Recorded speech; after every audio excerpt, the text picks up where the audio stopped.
Present perfect tense ఇక్కడ కూడా 1 అనే పడిందండి. థర్డ్‌ది ఇది. ఈ ప్రెజెంట్ పర్ఫెక్ట్ టెన్స్ ప్రస్తుత కాలంలో పూర్తయినటువంటి ఒక చర్యను, యాక్షన్‌ని సూచిస్తుంది. లేదా గతంలో పూర్తయినటువంటి ఒక చర్యను సూచిస్తుంది. అయితే గతంలో పూర్తయినటువంటి చర్య అయితే దాని ప్రభావం అంటే ఎఫెక్ట్ ప్రస్తుతంలో ఉండాలన్నమాట. పని పూర్తయినటువంటి ఎఫెక్ట్ ప్రెజెంట్‌లో ఉండాలి. లేదా ఆ పని ప్రెజెంట్‌లో అయినా పూర్తయి ఉండాలి. అలాంటి సందర్భాల్లో మనం ప్రెజెంట్ పర్ఫెక్ట్ టెన్స్ అనేది ఉపయోగిస్తాం అన్నమాట. ఓకే. యెస్. ఈ ప్రెజెంట్ పర్ఫెక్ట్ టెన్స్ గతంలో మొదలై ప్రస్తుతానికి పూర్తయిన పనులు లేదా ఆ పని ప్రభావం ప్రస్తుతం కూడా ఉన్న సందర్భాలను చెప్పటానికి ఉపయోగిస్తూ ఉంటామన్నమాట. ఇక్కడ చూడండి స్ట్రక్చర్స్ ఇచ్చాను.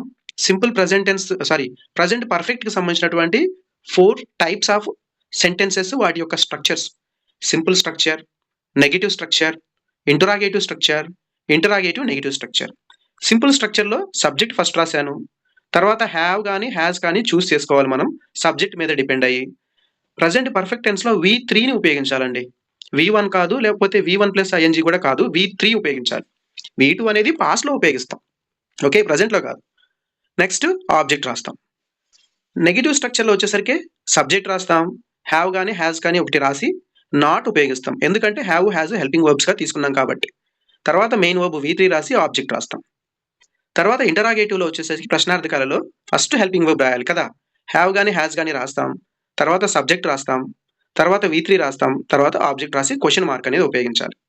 నెక్స్ట్ ఇంటరాగేటివ్ నెగెటివ్‌లో వచ్చేసి ఫస్ట్ హెల్పింగ్ వర్బ్ రాస్తాం. తర్వాత సబ్జెక్ట్ రాసి, సబ్జెక్ట్ తర్వాత నాట్ రాసి, నాట్ తర్వాత V3 ఫార్మ్ వర్బ్ యొక్క మూడో రూపం రాసి, తర్వాత ఆబ్జెక్ట్ రాసి క్వెషన్ మార్క్ అనేది ఉపయోగిస్తాం. ఓకే. అయితే సబ్జెక్ట్ అంటే తెలుసు కదా! కర్త. V3 అంటే పాస్ట్ పార్టిసిపల్ ఫార్మ్ అన్నమాట. వర్బ్ యొక్క మూడవ రూపం. హ్యావ్, హాస్ అనేవి సహాయక క్రియలుగా వాడాలి. ఓకేనా? యెస్. ఇక్కడ ప్రతి స్ట్రక్చర్‌కి సంబంధించి కొన్ని ఎగ్జాంపుల్స్ ఇచ్చాను చూడండి. I have finished my home task. ఇక్కడ సబ్జెక్ట్ ఐ రాశాను. ఐతో హాస్ రాదండి. హ్యావ్ వస్తుంది. కాబట్టి హ్యావ్ రాశాను. ఫినిష్‌కి V3 అనేటువంటి ఫినిష్డ్ రాశాను. ఆబ్జెక్ట్ రాశానన్నమాట. Next she has not come to let's learn. ఈ లెట్స్ లెర్న్ అనేటటువంటి ప్రోగ్రామ్‌కి ఆమె రాలేదు. So third person singular he, she, it లేదా ఏదైనా నేమ్ వస్తే హ్యాస్ ఉపయోగించాలండి హెల్పింగ్ వర్బ్‌గా. థర్డ్ పర్సన్ సింగులర్ కాకుండా ఏమొచ్చినా హ్యావ్ అనేది ఉపయోగిస్తాం ఇక్కడ కూడా. ఓకే. యెస్. నెక్స్ట్ ఇంటరాగేటివ్ చూస్తే has she come to let's learn helping verb ముందు రాసి, తర్వాత సబ్జెక్ట్ రాసి, ఆ తర్వాతే V3 రాసాం.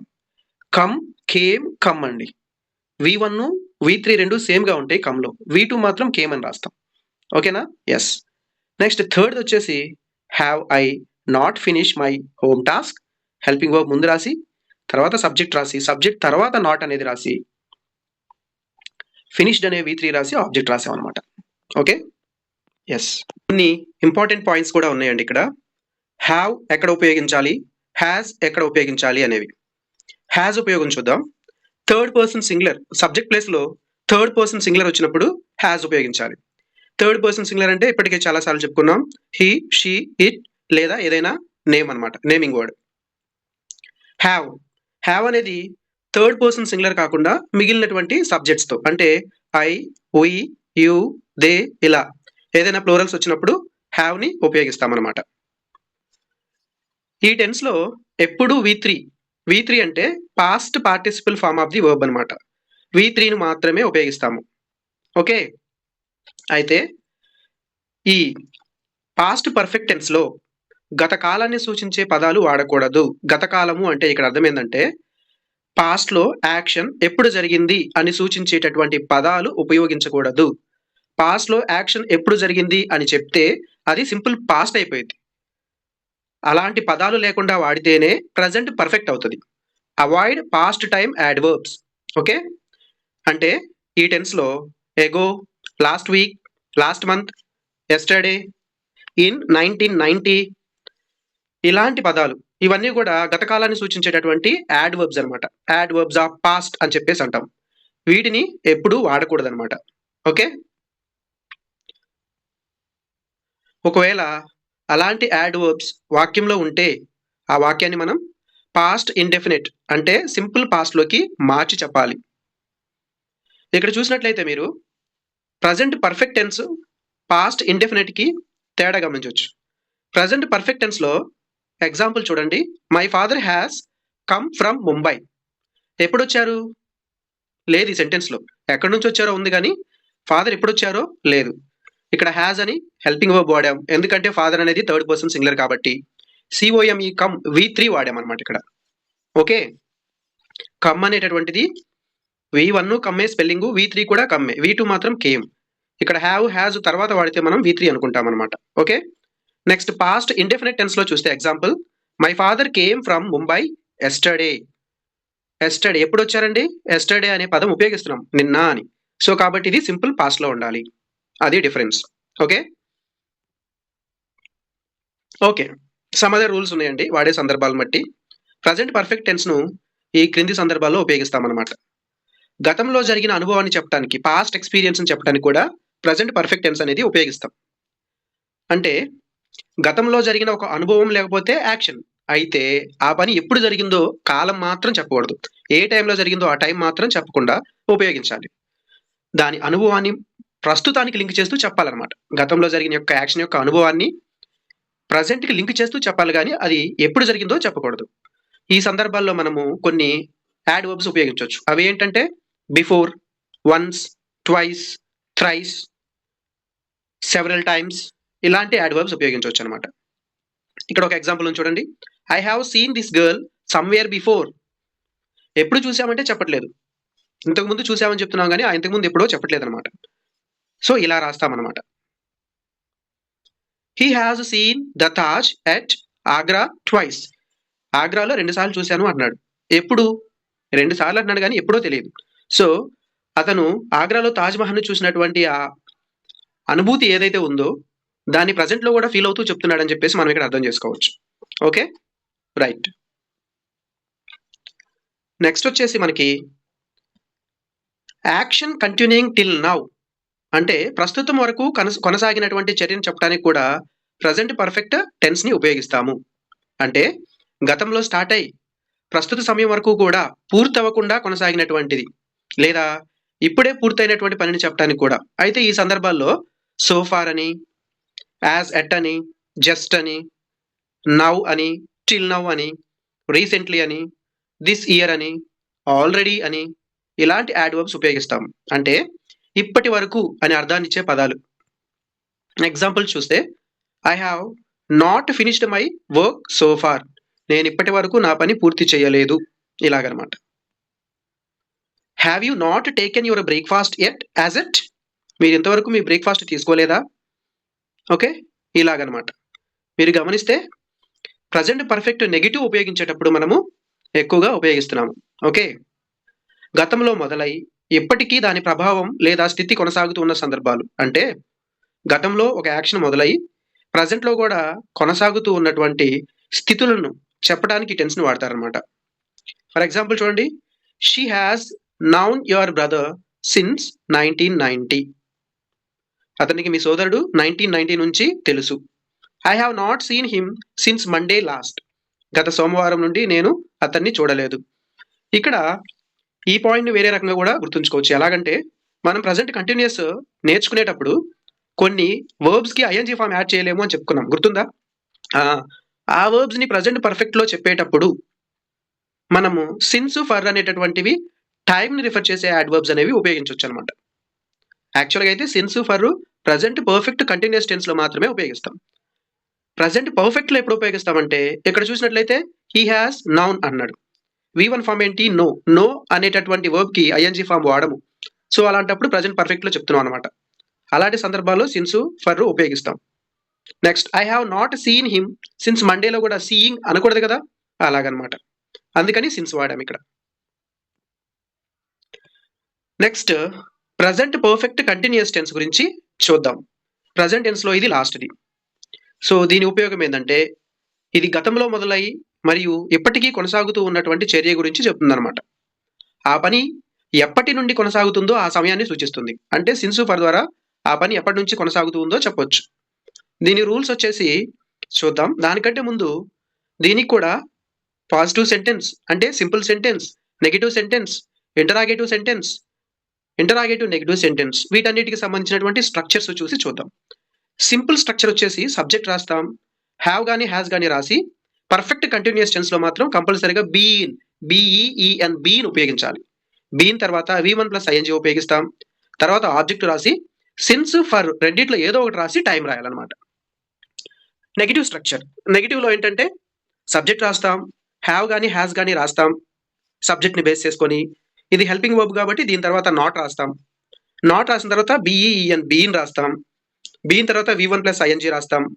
తర్వాత ఆబ్జెక్ట్ రాసి ఆ ఆబ్జెక్ట్ తర్వాత సిన్స్ గానీ ఫర్ గానీ రాసి టైం రిఫరెన్స్ ఇస్తాం అనమాట. Interrogative sentence. ఈ ఇంటరాగేటివ్ లో హెల్పింగ్ వర్బ్ ను ముందుకు తీసుకురావాలి కదా. సో అందుకోసమే హ్యావ్ ని హ్యాస్ ని ఫస్టే రాసి, అంటే హ్యావ్ గానీ హ్యాస్ గానీ, తర్వాత సబ్జెక్ట్ రాసి బీన్ రాసి V1 ప్లస్ ఐఎన్జీ రాసి ఆబ్జెక్ట్ రాయాలి. తర్వాత సిన్స్ గానీ ఫర్ గానీ రాసి టైం రిఫరెన్స్ రాసి క్వశ్చన్ మార్క్ పెట్టాలి. ఫోర్త్ వచ్చేసి ఇంటరాగేటివ్ నెగిటివ్ అనమాట. సో నాట్ ఉపయోగించేటటువంటి సెంటెన్స్. హ్యావ్ గానీ హ్యాస్ గానీ ఒకటి రాసి సబ్జెక్ట్ రాసి సబ్జెక్ట్ తర్వాత నాట్ ఉపయోగిస్తాం. తర్వాత బీన్ రాసి V1 ప్లస్ ఐఎన్జీ రాస్తాం. తర్వాత ఆబ్జెక్ట్ రాస్తాం. సిన్స్ గానీ ఫర్ గానీ రాసి టైం రాస్తాం అనమాట. అండ్ క్వశ్చన్ మార్క్ అనేది కంపల్సరీగా ఉపయోగించాలి. వీటికి సంబంధించి కొన్ని ఎగ్జాంపుల్స్ కూడా రాయడం జరిగింది. సింపుల్ సెంటెన్స్ కి సంబంధించిన example, I have been writing a letter since 4 PM కదా. నేను సాయంత్రం 4 గంటల నుంచి ఉత్తరం రాస్తూ ఉన్నాను. ఎప్పటి నుండి? 4 గంటల నుండి. Have been V1 plus ING రాసాం, సిన్స్ రాసాము, 4 PM అని కూడా రాసాం. ఓకే. నెక్స్ట్ నెగిటివ్ స్ట్రక్చర్ చూస్తే, she has not been revising her lesson for 3 hours. ఇక్కడ చూస్తే సబ్జెక్ట్ రాసాము, సబ్జెక్ట్ థర్డ్ పర్సన్ సింగులర్ కాబట్టి హ్యాజ్ రాసాము, హ్యాజ్ తర్వాత నెగిటివ్ కాబట్టి ఎన్ఓటి నాట్ రాసాము. ఇక రిమైనింగ్ బీన్ పర్ఫెక్ట్ కంటిన్యూస్ కాబట్టి బీన్ రాసి V1 ప్లస్ ఐఎన్జీ రాసి ఆబ్జెక్ట్ రాసాము, ఫర్ రాసి టైం రిఫరెన్స్ 3 hours అని రాసాము అనమాట. నెక్స్ట్ ఇంటరాగేటివ్ లో హెల్పింగ్ వర్బ్ ముందుకు రావాలి కాబట్టి హ్యాజ్ ను ముందుకు తీసుకొచ్చాం. హ్యాజ్ రాసి తర్వాత సబ్జెక్ట్ అయిన షీ రాసి next been V1 plus ING been revising రాసి ఆబ్జెక్ట్ ప్లేస్ లో హర్ లెసన్ అని రాసి ఫర్ 3 hours అని రాసి క్వశ్చన్ మార్క్ పెట్టామన్నమాట. నెక్స్ట్ ఫోర్త్ వన్ వచ్చేసి నాట్ ఉపయోగించేటటువంటి structure sentence. So helping verb ను ముందే తీసుకొస్తాం ఇంటరాగేటివ్ కాబట్టి. సబ్జెక్ట్ రాసాము, సో నెగిటివ్ ఇంటరాగేటివ్ కాబట్టి నాట్ రాసి తర్వాత బీన్ రాసి V1 ప్లస్ ఐఎన్జీ రాస్తాం, హర్ లెసన్ అనే ఆబ్జెక్ట్ రాస్తాం, ఫర్ రాసి టైం రిఫరెన్స్ అనేది రాస్తాం అనమాట.